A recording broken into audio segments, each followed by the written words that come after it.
Welcome back to a Clan a Day podcast brought to you by bagtownclans.com. I'm your host, Colin MacDonald.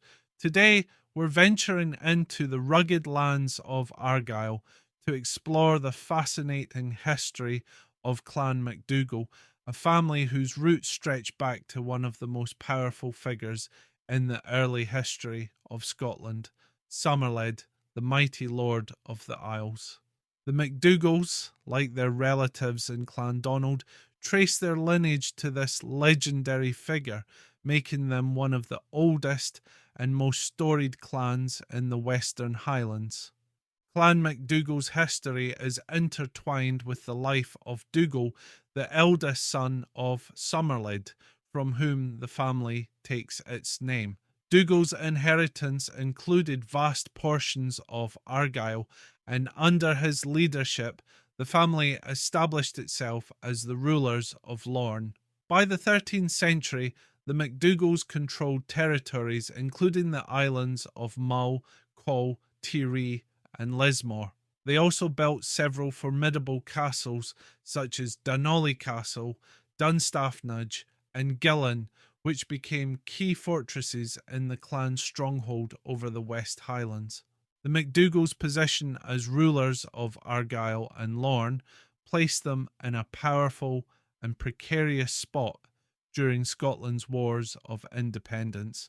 One of the pivotal moments in the clan's history came during the early 14th century when Alexander of Argyll, the clan chief, and his son John of Lorne supported the Balliol claim to the Scottish throne, putting them at odds with Robert the Bruce. This opposition was compounded by the clan's close ties to the Commons, as Alexander had married into the family, aligning the MacDougalls with the enemies of Bruce. The most famous and dramatic clash between Clan MacDougall and Robert the Bruce occurred at the Battle of Dalry in 1306. After Bruce's initial defeat at the hands of the English, he fled westward, seeking refuge in the mountains of Argyll. It was here, near Tindrum, that John of Lorne ambushed Bruce and nearly captured him. Legend has it that during this skirmish, Bruce's famous brooch, now known as the Brooch of Lorne, was seized by the MacDougalls and remains in the possession of the clan to this day. This piece of Celtic jewellery is a tangible reminder of the bitter rivalry between the MacDougalls and Bruce. But while John of Lorne may have triumphed at Dalry, his fortunes soon changed.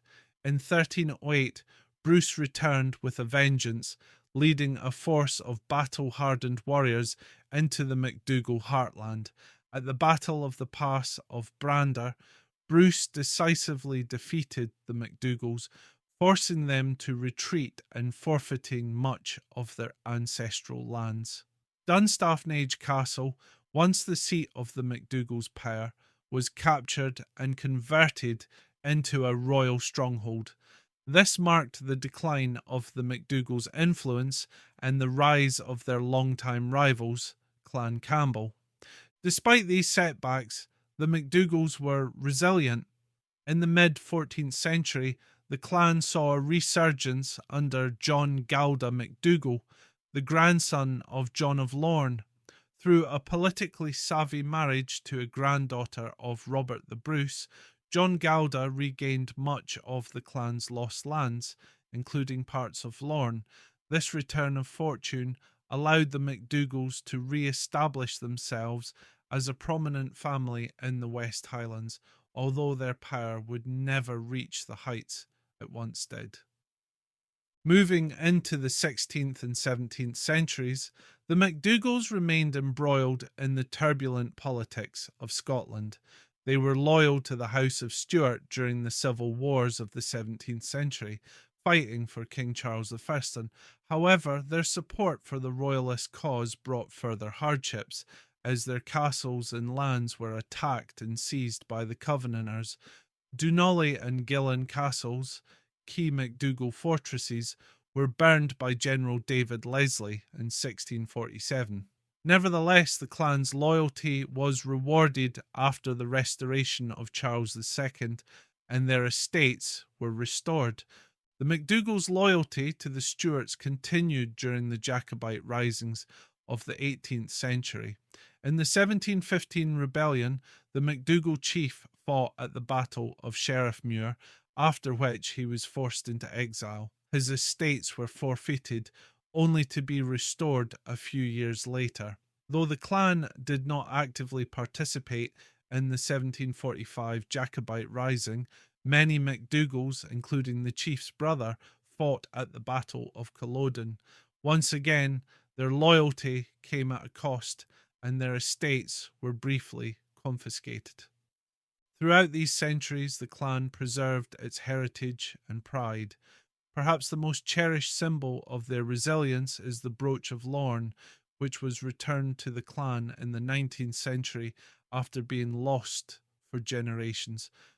This return marked a symbolic end to the ancient feud between the MacDougalls and their rivals, the Campbells. Today, the MacDougalls continue to celebrate their rich history. The current chief, Morag Morley MacDougall of Dunollie, carries forward the traditions of the clan, while Dunollie Castle stands as a reminder of the clan's ancient heritage. The ruins of the castle, perched on the shores of Oban, offer a glimpse into the past, where the MacDougalls once ruled as sovereigns of the Western Isles. Thank you for joining us on today's episode of A Clan a Day podcast. Be sure to tune in tomorrow as we explore another of Scotland's historic clans. I'm Colin MacDonald, and as always, go on Tiree and both are leet.